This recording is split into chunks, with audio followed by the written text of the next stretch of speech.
Hello there. Welcome to the interview. We have on the line now. This is my next segment of the interview. Nathan Outlaw, welcome to the show. Hi, how are you? Right? I'm good, thanks. Yeah, good to see you. And we're talking today about the environment. I know Earth Day is coming up, which means that people raising awareness on this topic and subject. You have a new campaign out. Can you just tell myself and my listener what this kind of involves and entails, please?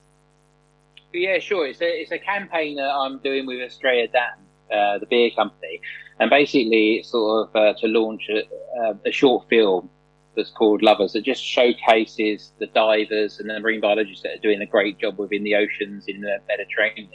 And they set me a challenge of sort of getting my crystal ball out and coming up with what our fish and chips might look like in the future. So that was a nice challenge. Yeah. It got my sort of head thinking a lot about what to do. Great. And we're going to touch on a few kind of issues with, I suppose, global warming and what's happening in the world right now, awareness. Can you just tell me about the rise in sea levels and the kind of things we're seeing in the world, like the small islands sinking? That sort of thing, to be honest with you, I mean, I'm not an expert on all that sort of stuff, and but it goes without saying. There's plenty of shows that we've seen on TV with David Attenborough and stuff like that, showcasing what's happening. It's just the global warming issue is something that will impact the rise of the sea levels by the ice melting. You know what I mean? But it's in terms of what we're doing, it's just really showcasing the good people that are doing things within seas, and that it sort of showcases exactly there is good people and it's not all doom and gloom. Yeah, that's good. And do you think people's friendships and even relationships can be compromised by talking about environmental matters because it's such a delicate subject? I think people are way more aware of it now. I think people look at each other and people judge each other on how ethical and how sustainable they are and the way they live.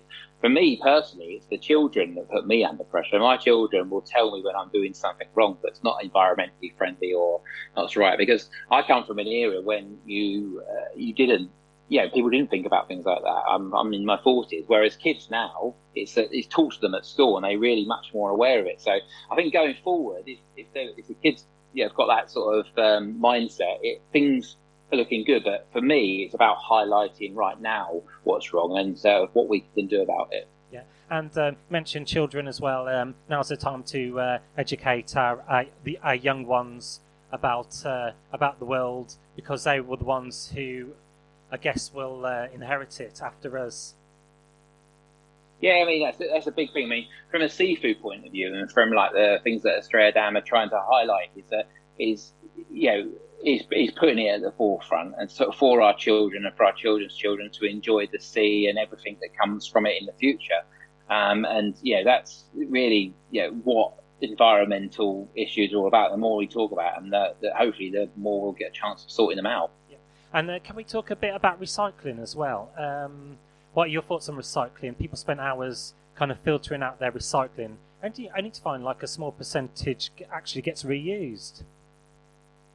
Well, I mean, we can only do as a consumer and as somebody who recycles myself. The only thing we can do is do what's that's asked of us. So I put my stuff out for recycling, and knowing that the area where I am, they do recycle it. But it's the pressure, isn't it? It's like people actually making sure that it does get recycled. The interesting thing about when I was looking at the Estrella Damm and the reason for launching their new packaging as well, which is recyclable and it's cardboard. And these are the sort of things that you've got to look for as a consumer when you go around the supermarket as well, is that what you're buying, can you recycle it? Yeah. And that's really, really important. So no plastic, more cardboard, but if it's cardboard, it's recyclable. So that's the thing. That's what we should all be looking for. Yeah. And you mentioned supermarkets. Do you welcome the steps some supermarkets are taking to phase out plastic bags and replace them to kind of like the old-fashioned way of paper carriers? Yeah, no, I've seen firsthand where the plastic bags end up. I've been out on boats that are I live by the sea, so I've been out and I've seen the impact. So the supermarkets and shops in general, sort of getting rid of that is what had to be done. There was there's far too much plastic in the ocean. The bag for life should be a bag for life, and there's no reason why not. It is as simple as that. And do you welcome fast food chains who are kind of cutting down plastic in their packaging? Like with the kids promotions, they're doing like cuddly toys instead, or kind of the old-fashioned games they're putting like in their promotions. Yeah, I think in any of that sort of stuff, any big business that's going more eco and more sustainable and changing the way they are, we've got to encourage it. And on a big scale, like a fast food chain, you can only imagine the logistics of trying to change something as simple as a piece of packaging. So if they're changing it, it's good. It means that they're listening, and people are putting the pressure on them to change it. And obviously with the pandemic as well, I guess millions, if not billions, will be wearing face masks and disposing of them. They'll be having to go somewhere. Do you reckon this could be a problem further down the line, all these face masks and what they're going to do with them? The face masks and all the packaging that have gone with all anything to do with the COVID is a little step backwards, and it's something that really needs. I've already seen it, masks on the ground or in the water. So it's not, it is something that really people need to be aware of, especially for the environment. And it's a shame, but the COVID thing. There's no one could have guessed that was going to happen or said that was going to happen. It's just something we're going to have to deal with and get a grip on it as soon as we can. Yeah, as you said, it was kind of unprecedented, wasn't it? But swiftly moving on, another point on the survey research found people who basically litterbug. What would you like to appeal to people who do this, who don't use the bin? Oh, it's just a bit silly, isn't it? Yeah, if you don't use the bins, then you're just crazy because it's not good for the environment. That's part of the reason why we got issues with plastic in the sea and packaging, in the sea and wildlife being affected, is because of that attitude. So, but as I said before, my children don't have that attitude, and the younger generation doesn't have that attitude. It just seems to be a certain generation that seems to think that you can just throw on the ground. But I think all this awareness and the way that children are much more aware to it will hopefully see a different attitude going forward in the future. Yeah. And finally, is there anything you'd like to add to the interview? Either in your profession where they can cut the usage of plastics or anything else?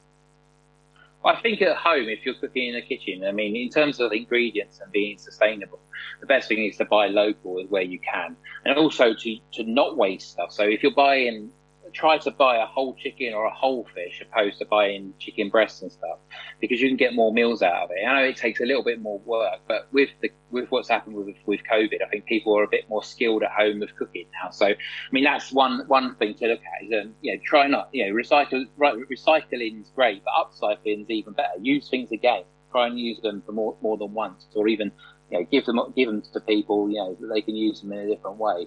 And then composting as well. Composting. If you love the garden, even if you've got a few small little plants, you still need to put a fresh layer of compost every year. So that's a good way of sort of looking, being eco-friendly and sort of figure out the planet. Well, thank you so much for joining me today's show. Nathan Outlaw, a TV chef as well. You've got your new campaign, just raising awareness about cutting plastic, and people just to kind of be wary about their usage of plastic and recycling as well. Thank you so much. Thanks a lot. You're welcome.